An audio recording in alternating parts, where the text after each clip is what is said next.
자, 이번 시간에는 재개발 사업에 있어서 사업 시행 인가 고시가 상가 건물 임대차 보호법에 있어서 임대차 계약 갱신 거절 사유가 될 수 있을지 여부의 문제와 그 다음 이런 사업 시행 인가 단계를 지나서 관리처분 계획 인가 고시까지 된 경우, 이런 경우는 상가 임대차 보호법상의 임대차 계약 갱신 거절 사유는 될 수 있을 것인지 여부에 대해서 한번 살펴보도록 하겠습니다. 이게 실제로 문제가 되었고 대법원 판결까지 나온 사례예요. 자, 제가 질문을 한번 읽어보겠습니다. 안녕하세요, 변호사님. 저는 서울 어디에 있는 상가 건물 임차인입니다. 다름이 아니고 제가 임차하고 있는 건물에서 상가 임대차 보호법에 따라서 임대차 계약 갱신을 청구하였는데 임대인으로부터 현재 이 지역이 뉴타운 재개발 지역이기 때문에 갱신 거절할 수 있다. 따라서 계약을 해지하고 권리금도 인정할 수 없다. 이런 통보를 받았습니다. 그래서 제가 알아보니까 재개발로 사업 시행 인가까지 난 건 사실이에요. 사업 시행 인가 고시까지 난 것은 사실이지만 아직 관리처분 계획도 나지 않은 곳이기 때문에 언제 관리처분이 통과될지도 모르는 상태였습니다. 그렇다면 이러한 임대인의 임대차 계약 갱신 거절이 타당한 것인가요? 즉, 임대인은 이 지역이 뉴타운 재개발 지역이기 때문에, 그리고 사업 시행 인가가 났기 때문에 언제 재개발 절차 진행할지 모른다. 따라서 상가 임대차 보호법상의 갱신 거절할 수 있다. 이렇게 주장했던 것이고요. 임차인 입장에서는 사업 시행 인가가 났다 하더라도 당장 나가야 되는 것은 아니지 않느냐. 따라서 갱신 거절할 수 없고 임대차 계약을 갱신하고 싶다. 이런 주장을 하고 있는 것입니다. 자, 여기에 대해서 한번 살펴보도록 하겠습니다. 자, 먼저 관련된 법을 보실 텐데요. 보시는 것처럼 상가 건물 임대차 보호법, 이 사안에서 문제됐죠. 제10조에 보시면 계약 갱신 요구, 임차인이 임대인을 상대로 계약 갱신을 요구하는 그것을 말하는 것이에요.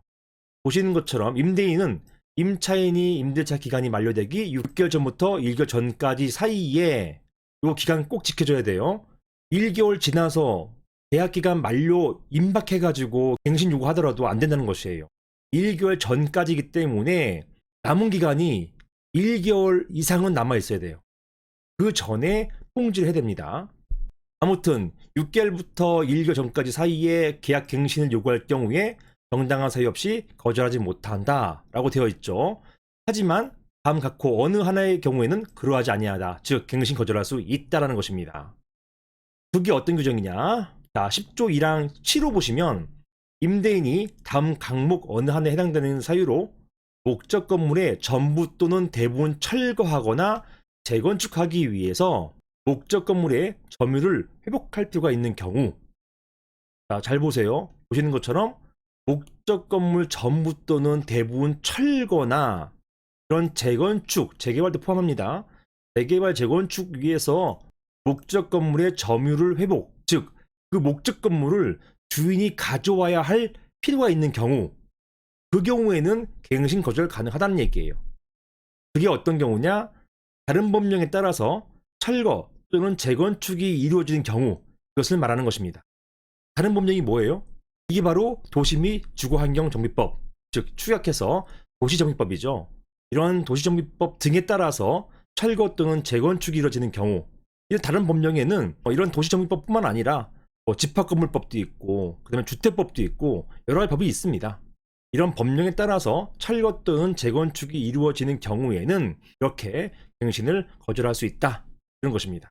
자, 방금 전에 말씀드린 것처럼 다른 법령 중에 대표적인 게 바로 이 도시정비법, 즉 도시 및 주거환경정비법입니다. 자, 이 도시정비법 81조를 보시면 이렇게 돼 있어요. 건축물의 사용 수익의 중지 철거, 이렇게 되어 있어서 여기에 사용 수익의 중지 철거 요게 있는데요. 여기 어디 나오냐면 방금 전에 보셨죠. 이렇게 건물 전부 대부분 철거, 요거예요. 요게 뭐냐? 상가 건물 임대차 계약에 갱신 거절할 수 있는 그 사유가 되는 것입니다. 철거하는 경우, 이때가 언제냐? 이게 중요한 거예요. 자, 보시는 것처럼 동지의 토지, 건축물의 소유자, 지상권자, 전세권자, 그리고 이 임차권자 있죠. 임차권자 등 권리자는 이렇게 관리처분 계획 인가에 고시가 있는 때, 사업 시행 인가가 아니에요. 그 이후에 관리처분 계획 인가에 고시가 있는 때 사용수익 중지 그리고 철거하게 된다는 얘기예요. 즉 관리처분 계획 인가 고시가 있는 때에는 공전의 토지 또는 건축물을 사용하거나 수익할 수 없다. 이렇게 규정되어 있는 것입니다. 즉 관리처분 계획 인가 고시가 중요하다는 얘기예요. 그리고 사업 시행자는 이렇게 관리처분 계획 인가 받은 후에 기존의 건축물을 철거하게 됩니다. 이렇게 법률 규정에는 관리처분 계획 인가 고시가 나면은 임차인 등은 더 이상 그 건물을 사용 수익할 수 없고 그리고 사업 시행자는 철거하도록 규정되어 있단 말입니다. 자, 이거와 비교되는 게 뭐냐? 비교해 보실게요.